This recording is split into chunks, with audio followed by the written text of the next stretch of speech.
Thanks, guys, and thanks to TYT for allowing me to come on and discuss Night of Champions, a unique WWE pay-per-view where every single title is up for defense. I've got my notes right here, so let's jump right in. The very first belt that was put up was the Intercontinental title. The Intercontinental title has been a little bit more of a boring championship, only because Ryback was out so long with that staph infection, so he hasn't really been able to be as visible as he was. My prediction going into this match was that Kevin Owens was going to win the belt, only because he got kind of a screw job post the Cena era. He put up some really, really great matches. Probably two of the best matches I have seen all year were the first two that John Cena and Kevin Owens had together. And then after that, it kind of tapered off, and then the inevitable squash happened where Cena overcame Kevin Owens in favor of a bigger push. So we knew that WWE didn't want to completely throw him into a mid-card status, so they were going to give him something. And he can be a great IC champion. He's a great heel. He's great in the ring. He's great outside the ring. I think it's going to be a lot of fun watching him work. Ziggler versus Rusev was up next, and this whole storyline has been very puzzling to me because Ziggler is with Lana, but he's hitting on Summer Rae. He's giving her gifts, and he's kind of doing this weird back and forth thing with her, and of course Rusev is angry to no end about that and everything else. But I gotta say, Ziggler comes off as kind of the bad guy here. I mean, he has Lana's face on his tights, which reminded me of my favorite wrestler of all time, Ravishing Rick Rude, so I give him props for that.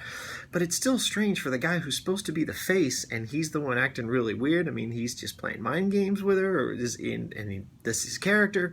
Okay, yeah, sure. It's still just a very strange way. The ending was predictably terrible. Anytime there's a woman outside the ring and then she jumps onto the ring apron, well, we know where that's going to go. And of course, it happened exactly the way everyone thought it was going to happen.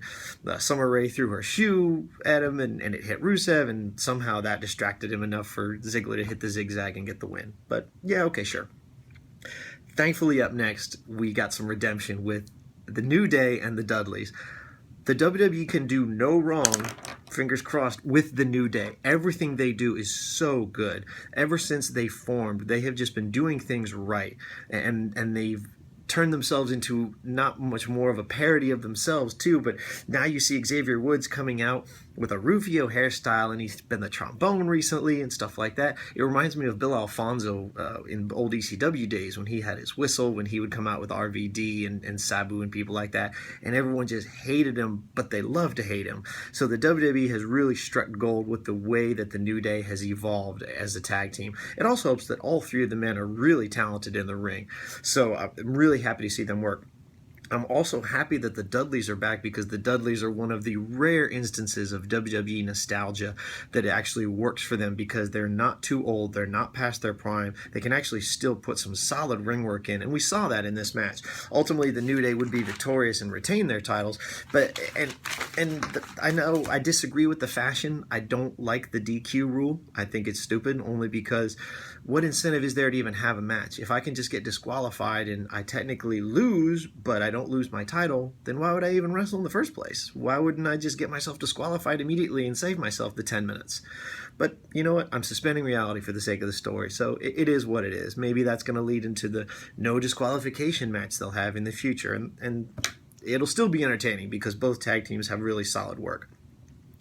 Finally, we get to the Divas Championship. Nikki Bella became the longest reigning women's champion in history, and it became extremely clear that the WWE wanted to do one thing and one thing only, and that was erase AJ Lee from the record books. If you were watching and you saw the Divas montage they did prior to this match, one person was conspicuously absent, and that was AJ.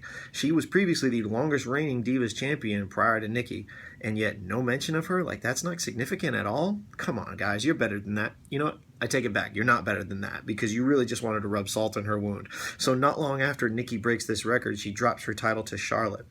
By the way, new drinking game.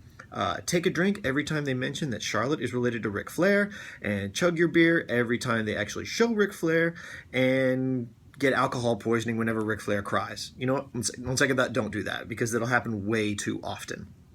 So thankfully, Charlotte gets the belt. I'm happy just to see anyone else get it. I still think the WWE misuses their divas. If you look at the way they wrestle on NXT compared to the way they wrestle on Raw or SmackDown, they are two completely different styles. I don't know what happens to them between the transitions of the two shows, but on NXT they put on a great show. Raw and SmackDown, not so much. And who knows if that trend is going to continue. Unfortunately, it looks like it will. Ambrose and Reigns versus the Wyatt family. Ambrose and Reigns had a mystery partner. The mystery partner was not the random fan who jumped into the ring right before the match started. Note to fans, please stop doing this. It never ends the way you think it's going to end in your mind. You think the wrestlers are just going to say, hey, you know what? Yeah, screw it. Let's just go with this guy. I'm sure he can wrestle. No. Yes, the WWE needs to step up their security and prevent this from happening, but at the same time, you're ruining the show for everybody. It's an unnecessary stoppage, and it's just dumb. So cut it out. We have an obligation to sit back and enjoy, so let's just do that.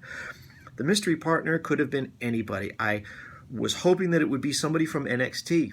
Maybe Finn Balor, who also has an elaborate opening akin to what the Wyatts do, which I love. So okay, and then they can self-promote. They're promoting their NXT champion in Finn Balor. He's coming out, and even if they lose, he still has a great showing in front of a really big crowd. And instead, we're treated to Chris Jericho, which was a very puzzling choice because it made absolutely no sense. He wasn't involved in this feud at all, so why bring him in? Yeah, he got a huge pop because he's Chris Jericho. He's a Hall of Famer. I get that, but he just didn't need to be there. It didn't make sense. It's my fault because I want storylines to make sense sometimes, and this one just didn't. Not at all.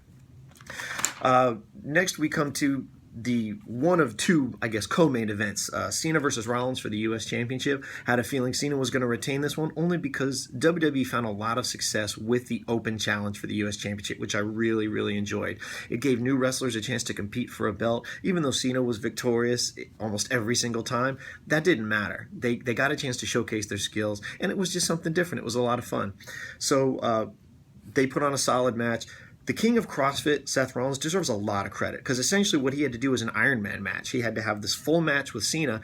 Then he had to carry the 56-year-old Sting through a whole nother match, which I'm not a fan of. Everybody was marking out for Sting, and Sting's back, Sting's going to wrestle. And I'm over here raising my hand saying, he's 56 years old. He's more than half a century. He's not the same Sting that we remember from the 90s. It's just not the same guy. And if you actually watch the match, you'll see Sting really legitimately got hurt. There were a lot of reports post-pay-per-view that the WWE is going to have to drastically change their plans for the future simply because of Sting's injury.